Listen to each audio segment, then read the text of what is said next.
So essentially, President Tinubu and President Lula share one thing in common. They want to see millions of people in their societies, in their countries, moved from poverty to the middle class.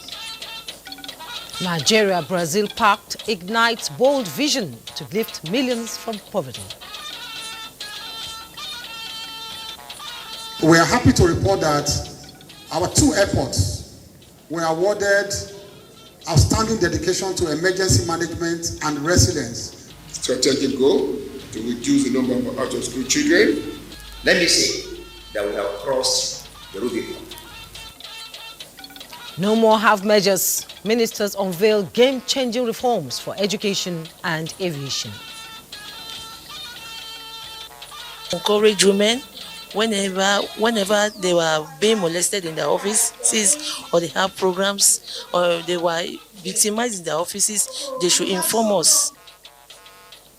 Public servants amplify call for equity in Nigeria's gender revolution. Good evening and welcome to NTA Network News. I am Jummai, Yusuf. This March, the world unites to celebrate the resilience, brilliance and transformative power of women. And Nigeria stands tall, spotlighting its own trailblazers, rewriting history. Tonight, NTA honors women, their indelible impact, their vision, innovation and solutions, creating prowess. I dare to say, women are the everyday heroines nurturing our communities. And Benny Adams is here with business news. I'll be bringing us business news. And yes, Francisca Bella will bring us another news from the sports world. She's another proof that the march towards gender equality and equity is unstoppable. She is our anchor tonight for happenings in the fast-paced, racy world of sports. Remember, you can watch this newscast on the go on any of our social media platforms displayed on the screen.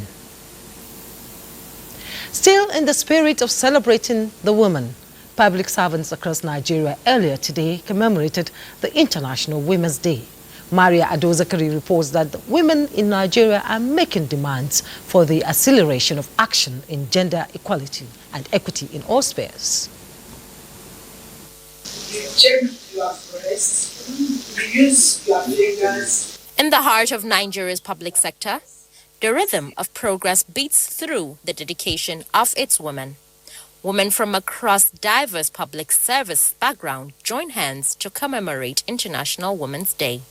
Participate and bring it to fore, expand the conversation around issues that relate to women.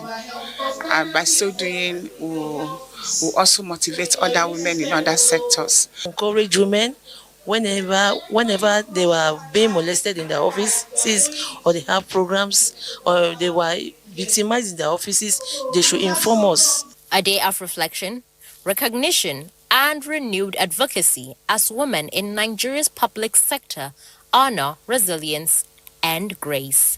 As the sun sets on this day of celebration, the resolve of these women rises, illuminating the path toward a future where equity is not just an aspiration, but a reality. Maria Adozakari, NTA News. Thank you, Maria. And tackling leadership traits. Let's switch the conversation and ask you, as a Nigerian, what do you think defines a true leader? Is it integrity, compassion, vision, or humility? Or is it something else, completely different from what I listed so far? Well, Nigerians, we want you to make your voice heard. Which human virtue do you desire most in a political leader? Which could or should shape Nigeria's future? Go to our online poll and vote now to continue the conversation. You can also scan the QR code displayed on the screen to be part of the ongoing poll as usual. We will share the result of the poll with you later tonight in the course of this newscast. Now let's go to Aso Rock Presidential Villa, where a meeting between Nigeria's president and a high-profile Brazilian delegation doubled down on collaborative efforts to liberate and lift citizens of both countries living below the poverty line from hardship to economic independence. President Bola Tinubu received the Brazilian delegation led by the country's Foreign Affairs Minister, Maura Vieira, who came to explore and discuss possible areas of expansion in Nigeria-Brazil relations. The delegation was also in the State House to deliver the invitation of the Brazilian President Inácio Lula da Silva, inviting President Tinubu on a state visit to Brazil. Nigeria's Foreign Affairs Minister, Yusuf and his Brazilian counterpart had earlier briefed President Tinubu on the viability of expanding economic ties between Nigeria and Brazil. And Brazil only has such a mechanism with 3 countries, so which shows you the importance they attach to Nigeria and their relationship with Nigeria. And within that, because it's all-encompassing, there is agriculture, there is defense, there is energy, there is solid minerals. For instance, we discuss solid minerals because we have a critical mineral here called niobium, which Brazil also has. And Brazil is about the only country with the magnitude of the processing capacity for that particular mineral. So we want to see them establish it here. Ambassador Tugar also reveals that both leaders are working towards a common aspiration. So essentially, President Tinubu and President Lula share one thing in common. They want to see millions of people in their societies, in their countries, moved from poverty to the middle class. Mr. President also drew attention to the need to take advantage of the bilateral air service agreement that exists between Nigeria and Brazil. There used to be flights between Nigeria and Brazil. You could fly Varig from Lagos to Rio de Janeiro in the 80s. So we want to see that brought back, because development and trade and investment comes when there's movement of people between countries. So this is what we're looking to bring back. In the meantime, Nigeria is set to partner the United Kingdom's Zander Corporation towards transforming agricultural practices and restoring degraded land in the country's most vulnerable ecological zones. Vice President Kashim Shettima, in a meeting with the management of the biotechnology company, said the government remains steadfast in its commitment to afforestation as a key strategy in combating desertification, promoting sustainable land use, and ensuring long-term agricultural practices. State House correspondent Abdurrahman Jibrila tells us more.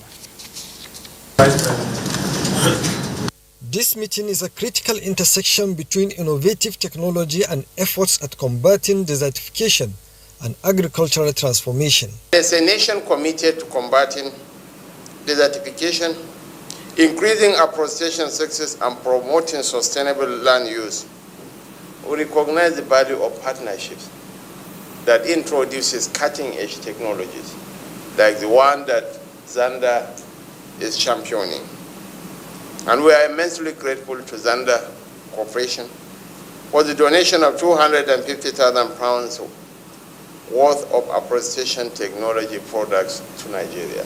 The Vice President acknowledged Lord Oxford's commitment to training Nigerian agronomists in best practices for implementing the technology. We believe we have some very important things to offer, which are going to be of considerable use in getting the Great Green Wall finished. We are operating in 11 states, the northern states, and these states are facing this desertification.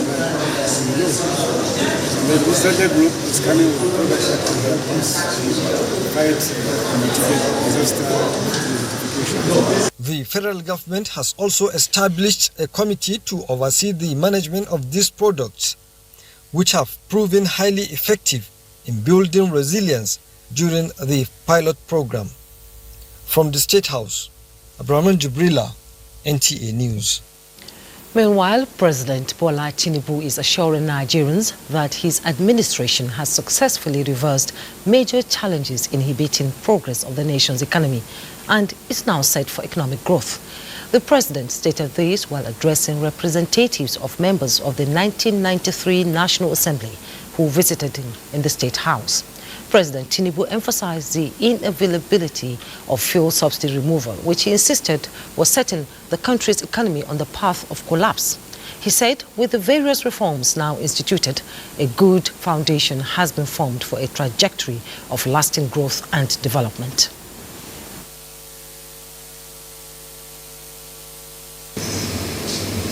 It came to a stage that we are almost becoming unable to really plan for the future of our children and children yet unborn.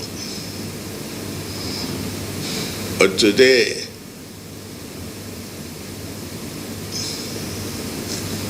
we are sitting pretty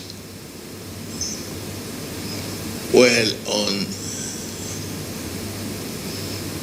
a good foundation being laid. We've reversed the problem. Exchange rate is stabilizing.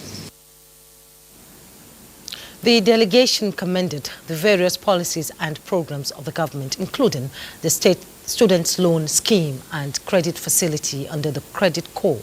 They, however, called on the president, who was also a member of the National Assembly in the Third Republic, to look into the solution of democratic structures at the time for the purpose of compensation. We believe that having passed through the trauma that we passed through, there should be a bit of compensation in giving us hope. It is repairing the damage that the nation has passed through, and we know you are in the right place and the right person who will do it. The delegation decorated President Tinubu as a hero of democracy and observed a minute's silence in honor of their colleagues who have since passed on. Still on legislative matters, the Senate has restated its resolve not to be distracted from its constitutional mandate, as it remains committed to consolidate on achievements by working to ensure the progress of the country. The lawmakers also passed a vote of confidence in the Akpabio-led leadership of the Senate. National Assembly correspondent Lami Ali reports that the resolutions were sequel to a motion from the Senate leader Okweyemi Bamidele. Whatever we do in this chamber, we are guided by rules. And these our rules are also drawn pursuant to the Constitution. Okweyemi Bamidele has, in the motion, traced events in the last couple of weeks in the Senate leading to the suspension of Senator Natasha for violating rules. He points to the fact that no member of the Senate until lately was aware of the alleged sexual harassment said to have occurred in August 2023. The leader stressed that now that the matter is before the court, Senate will not stand in the way of justice.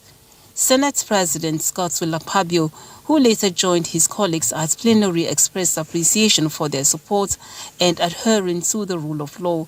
She went to Brakete Radio and she went to Arise Television and she distorted the facts.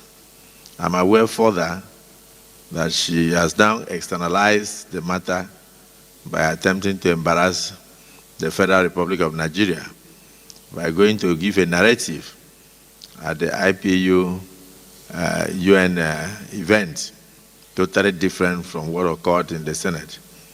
But I want to thank our Right Honorable Member, Kavilat Okwara, who had to give a press conference in New York to caution the international press not to vilify Nigeria, but to note that the facts presented by her were totally out of tune with what occurred in the Nigerian parliament. Senate has, in the meantime, passed for second reading bill to establish National Council of Traditional Rulers, sponsored by Senator Simon Lalong. There is also concurrently no law that provides the framework for our traditional rulers to operate, despite their importance to the society. Why don't we have a National Council of Traditional Rulers, something similar to National Council of State, in a manner that they can advise government from time to time on issues of importance to our national development? Bill to amend the Electoral Act to enable early voting from Senator Abdulaziz Eradua also passed second reading. The police, the military and other security, journalists, observers, and others who work on election day to uphold the integrity of the process are effectively denied their rights to vote. We should always make sure that no Nigerian is disenfranchised from performing his or her civic responsibility. The bill makes provision for those on essential duties to vote before the election day. From the National Assembly, Lami Ali, NTA News. In the meantime, Senator Natasha Akpoti-Uduaghan, representing Kogi Central, has filed a contempt charge against Senate President Godswill Akpabio following her 6-month suspension. The charge, contained in Form 48 of the Federal High Court, Abuja, also names the Clerk of the National Assembly and Senator Neda Imasue, Chairman of the Senate Committee on Ethics, Privileges and Code of Conduct, as contemnors. Senator Uduaghan claims her suspension violates an existing court order issued and purportedly served on the alleged contemnors in an ex parte motion. The Federal High Court had ruled to halt any investigation into the senator's alleged misconduct, which originated from a February 2025 plenary session. The interim injunction prevents the Senate committee from continuing its inquiry until a formal ruling is made. In a response to the lawsuit, Senate President Akpabio challenged the court's jurisdiction, arguing that the Senate should not be subjected to external interferences. The court has set March 25, 2025 for the hearing of the matter. And all is now set for the passage of the 4 tax reform bills as the House of Representatives has adopted the report of its Finance Committee on the bills at the Committee of the Whole. This follows clause-by-clause consideration of hundreds of amendments to the bill emanating from inputs at the public national hearing. National Assembly correspondent Mitere Ikpen has details. The 4 tax bills are in the final lap of the legislative process and the finish line is in sight. Highlights of the adopted reports include establishment of the Nigerian Revenue Service and Tax Tribunal, retention of 7.5% VAT rate, returns for VAT irrespective of where returns are filed, assessment of tax in currency of transaction, as well as tax exemptions for specific agricultural businesses and military officers. For our military men and women, especially those in war fronts, that in view of what they are going through, there is no sacrifice that is too much. And we propose that their payee, personal income tax, they be exempted from personal income tax. What you have before us is a reflection of Nigeria's interest, Nigeria's agitations, and Nigeria's inputs into what they feel should be the revised tax bills for Nigeria. Lawmakers applauded citizens' participation and inputs in the consideration of the bills, which they say helped in resolving areas that initially generated controversy. Every shade of Nigeria was represented in that deliberation, and you can see from the clause-by-clause readings today that there was no dissecting voice. And I can tell you boldly that even though we are from the opposition, we are so proud of this historic moment that is going to bring more people into the tax net. All contentious areas have been resolved collectively. The exempted ones in the tax, and this is the essence of the reform. If you consider that of the military, I think they deserve more than that. What we did was an offshoot of the submissions that we got from the public. It was never seen as a perfect document. It was a proposal from the executive, and the public hearing provided the Nigerians with the space to actually make it a better document. Passage of the 4 tax reform bills is just a stone throw away in the House of Representatives, and lawmakers here agree that tax administration in Nigeria is on the verge of experiencing critical reforms. From the National Assembly, Mitaire Ikpen, NTA News. You're watching NTA Network News. We'll take a breather. The news continues in a moment. Don't go away. Have you heard the news?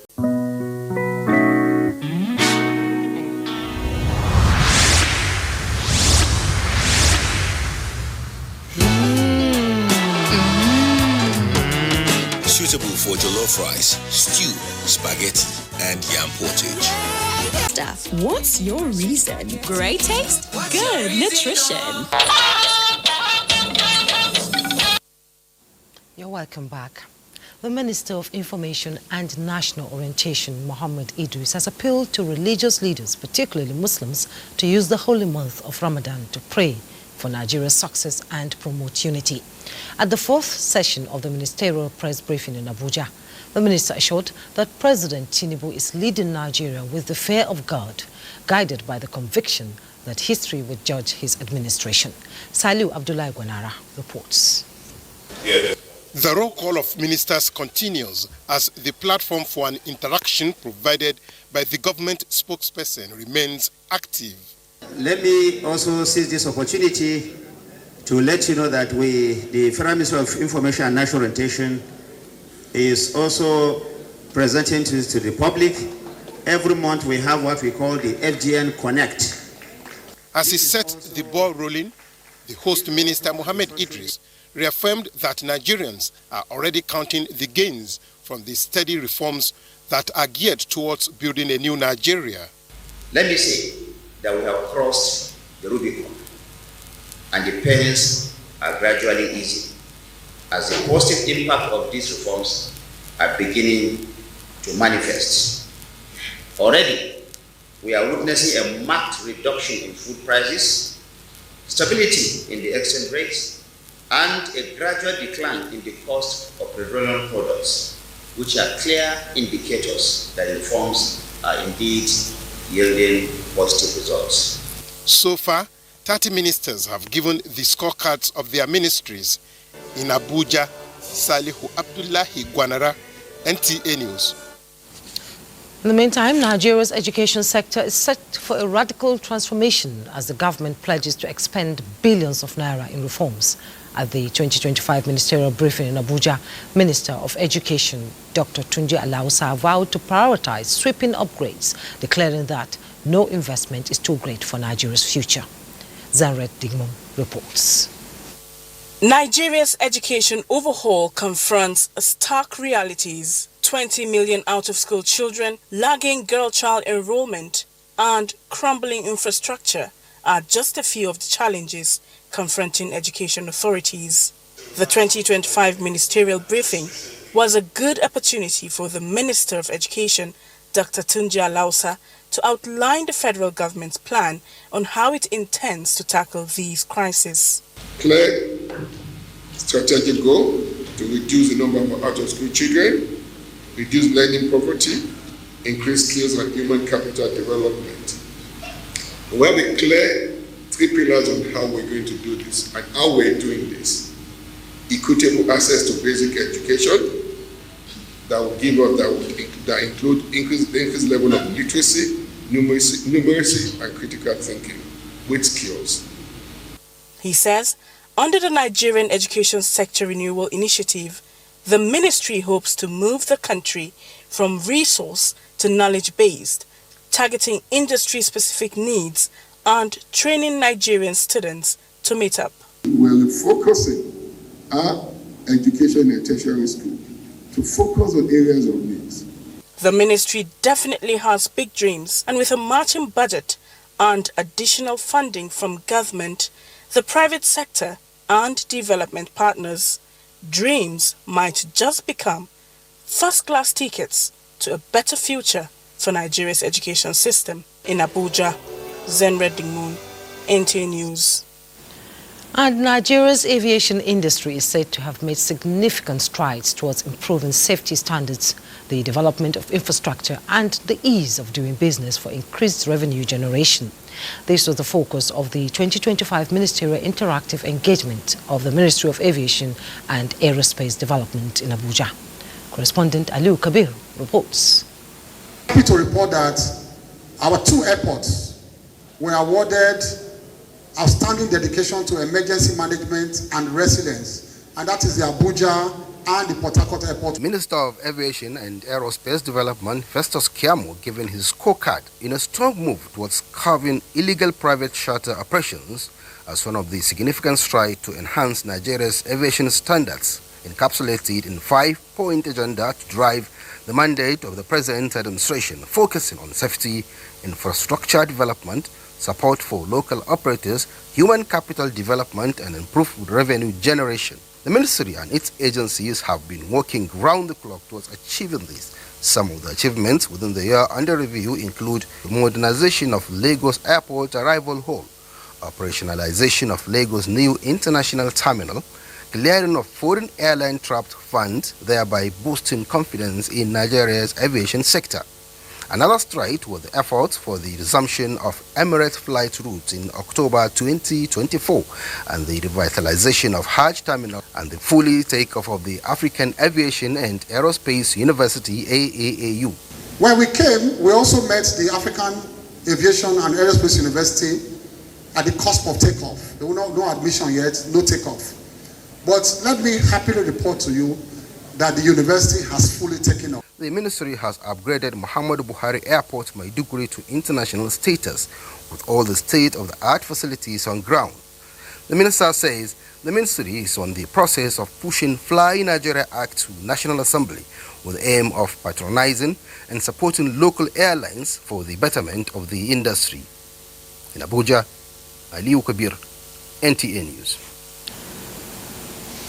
Now let's bring you up to speed with other news as the Minister of State for Petroleum Resources, Senator Heniken Lakwaburi, has called for collaborative efforts towards settlers and oil-producing host communities to ensure an unhindered oil production to effectively utilize the 3% captured in the Petroleum Industry Act. The minister made the call at a stakeholders forum in Yenagoa, Bayelsa State, on the theme, identifying challenges and actualizing the PIA paradigm shift. Timine Pre Ohia completes the report.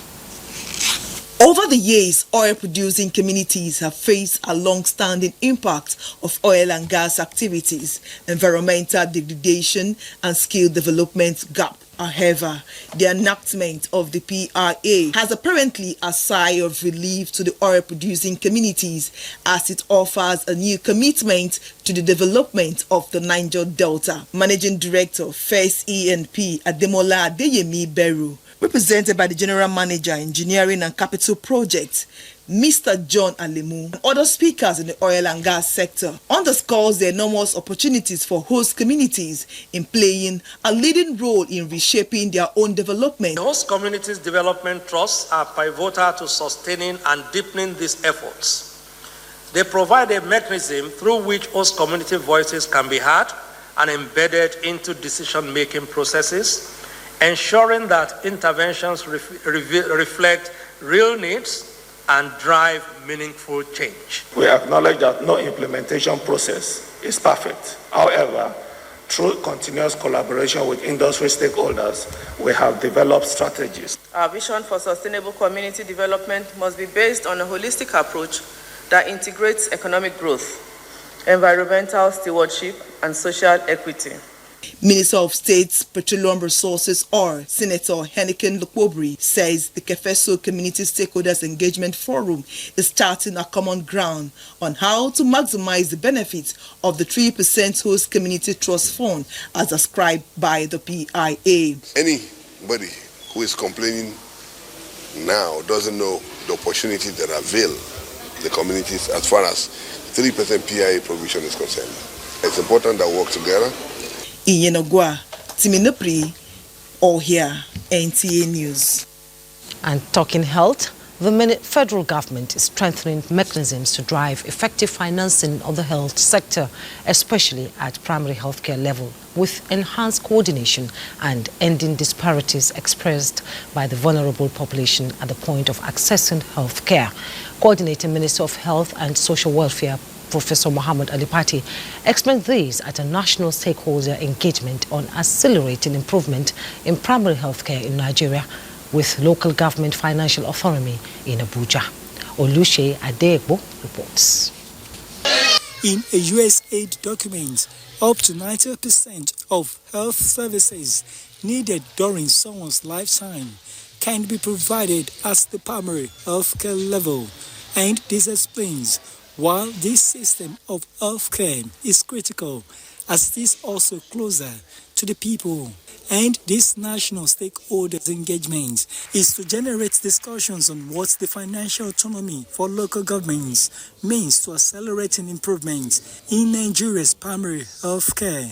For the coordinating Minister of Health and Social Welfare, The emphasis is on the need to have strong collaboration across multiple levels of government and building a system that works for all Nigerians irrespective of where they live. Primary healthcare is fundamentally an approach itself. We don't have 774 health systems. We have one coherent national health system. It is also a collaboration across sectors. The 774 local government council chairmen in Nigeria are ready to collaborate with all relevant stakeholders. Ultimately, all of this is about pursuing the president's agenda to make primary healthcare universally accessible to all Nigerians. While the Association of the Local Government Chairmen of Nigeria pledged commitment to the cause, partners described the initiative as a viable pathway to meeting the Universal Health Coverage UHC agenda. In Abuja, Oluseyi Adiagbo, NTA News. Former Nigerian President Muhammadu Buhari has reaffirmed his unwavering loyalty to the All Progressives Congress (APC), emphasizing his identity as a committed member of the party. In a statement signed by his media aide, Garba Shehu, the former president clarified that he remains dedicated to the APC, which facilitated his two-term presidency, and urged to be recognized solely as a loyal member. He stressed his resolve to continue advocating for the party's growth and visibility. Former President Buhari expressed profound gratitude for the support extended to him by the APC before and during his tenure, describing it as the highest honor of his political career. The Pro-Chancellor, Havila University, Ikwam, and daughter of the President, Bola Ahmed Tinubu, Mujidat Folashade Tinubu Ojo, is urging Nigerians to hold fast to their beliefs and submit to the efficacy of prayers in seeking the assistance of the Almighty for the success of the nation. She made the call at an event that brought together Islamic scholars tagged Ramadan Lecture and Prayer for the Nation. Mujidat Folashade Tinubu Ojo believes that prayer turns things around for the better and enjoined Nigerians not to relent but persist in prayers for Allah's guidance to leaders at all levels of governance.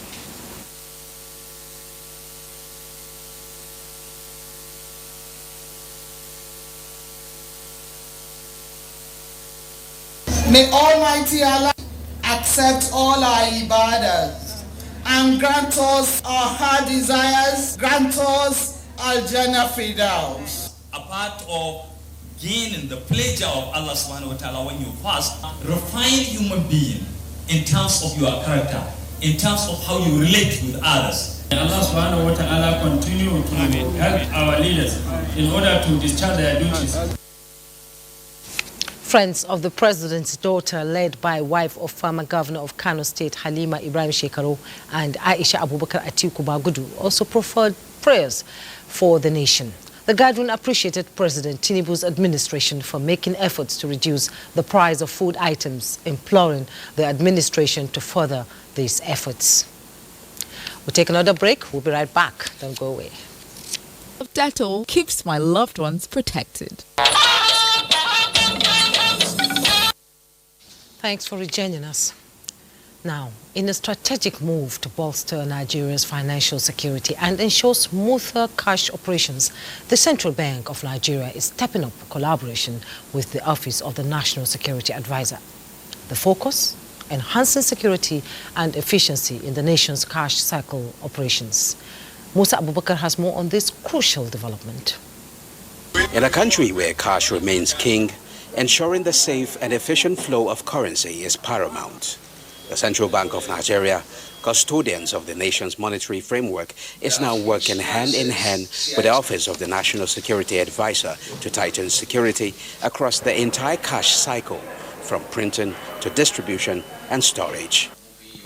At the heart of this workshop for security agencies and actors in the financial sector is the need to curb incidents of cash theft, counterfeiting, strategies, and logistical inefficiencies that undermine Nigeria's financial stability. The partnership aims to integrate advanced security protocols and leverage intelligence to safeguard cash movements. Addressing the widespread issue of Naira commoditization and abuse requires immediate attention from both regulatory bodies and law enforcement agencies. To deter these unpatriotic acts, stringent measures must be taken. I urge all stakeholders to commit to actionable outcomes from this seminar. Together, let us build a financial ecosystem that is secure, resilient, and inclusive, one where cash movement is safe, shortages are minimized, and confidence in the financial system is strengthened.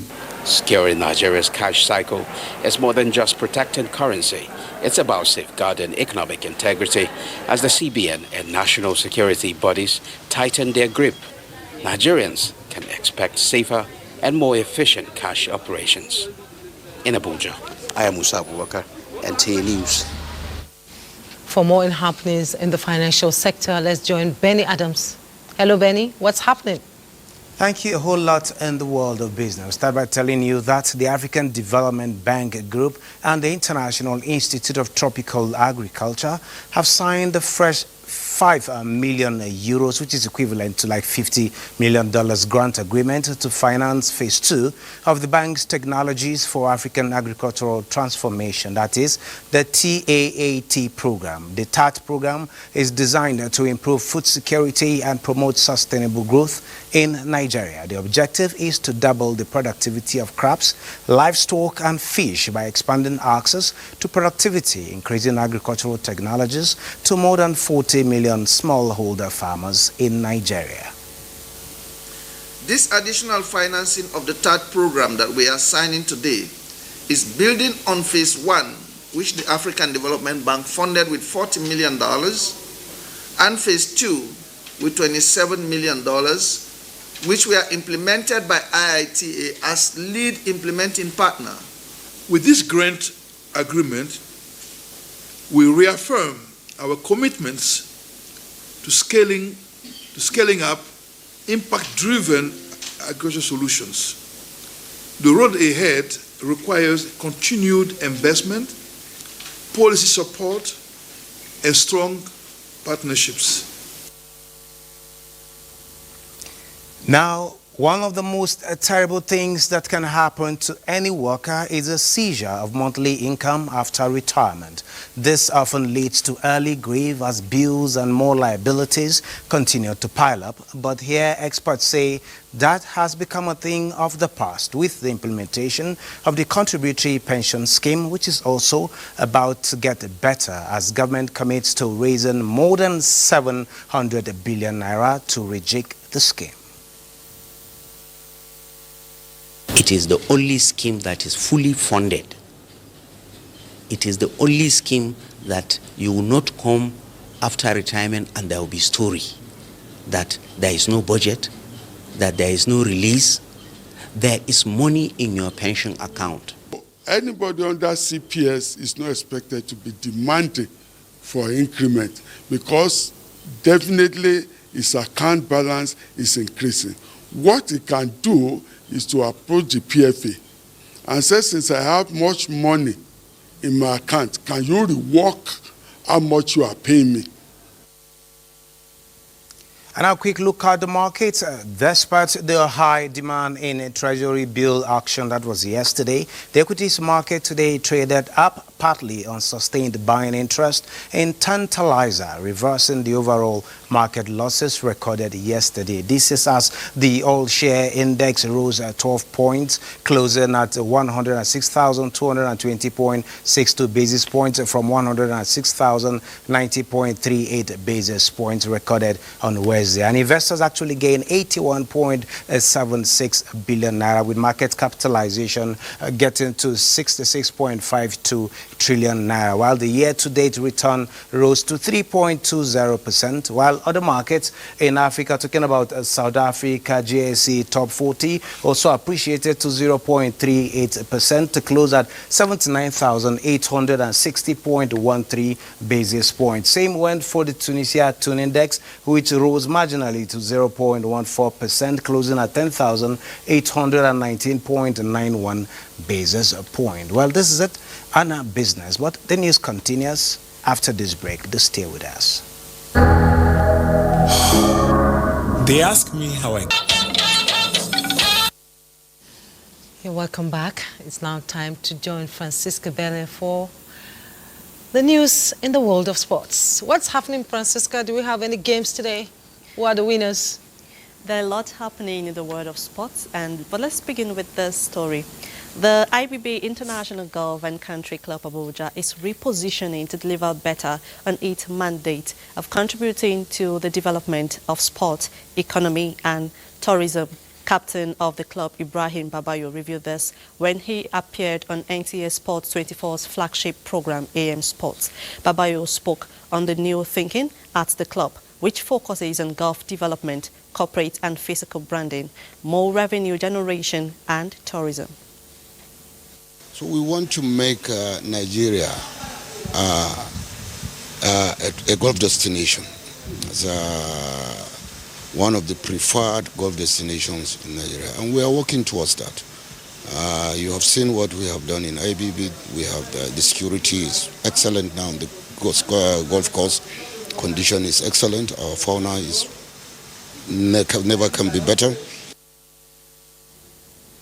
Away from Nigeria, Nico Williams' 2 goals propelled Athletic Club to a 3-1 victory over Roma, securing a 4-3 aggregate win and a place in the UEFA Europa League quarter-finals on Thursday night.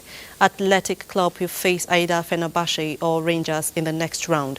Meanwhile, Eintracht Frankfurt, Lazio and FK Bordeaux also secured the spot in the quarter-finals after Ajax was eliminated in the round of 16. Mario Götze netted twice for Frankfurt in their 4-1 win against Ajax, while Patrick scored the scrappy goal to help Lazio advance. Also, Olympiacos won the match. It wasn't enough to overcome the deficit from the first leg, all following Bordeaux to move forward. But that's the size of our package. It's back to Jummai. Thank you, Francisca. And our poll result is in. Let's get the percentage, as 52.2% prioritize integrity as the foremost virtue for political leadership in Nigeria, reflecting deep public demand for anti-corruption action. 5.7% pick moral courage, indicating they want leaders who prioritize public good over personal gains. 26.8% favored visionary wisdom to address economic stagnation, while some percentage highlighted compassion to bridge societal divides. Only 5.8% chose humility, suggesting Nigerians prioritize decisive action over humility. The results underscore the cravings of Nigerians for ethical, proactive leadership to tackle Nigeria's governance and economic challenges with integrity dominating as a non-negotiable threat. Our weather update is next. Hello and welcome to the weather forecast for Friday. We start off the day with morning thunderstorms to the coastal belts of Ogun, Lagos, Ondo, Edo, Cross River and Akwa Ibom states. As the day progresses, the pull-up of the intertropical discontinuity, ITD, particularly to the western flank of the country, will bring in more moisture, which will fuel convective activities. This means we expect thunderstorm developments to extend to the southwestern states as far as parts of Niger, Kwara, Kogi, the Federal Capital Territory, Nasarawa, as well as parts of Kebbi, Zamfara, and Sokoto states. Now let's talk about temperature. Heat stress still remains a concern, so please stay hydrated, drink lots of water, wear breathable light clothing, and avoid exposure to sunlight during peak hours. That's our bit from here. I am Theodora Itsun. Thank you for watching.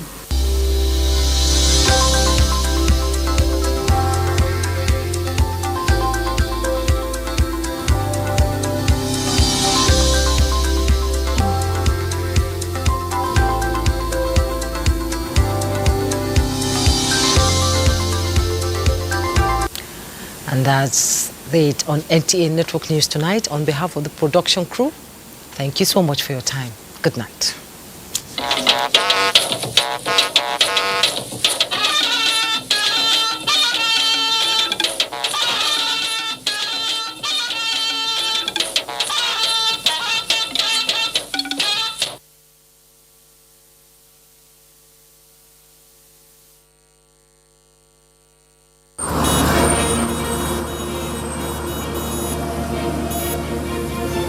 Lives are in your hands while you drive.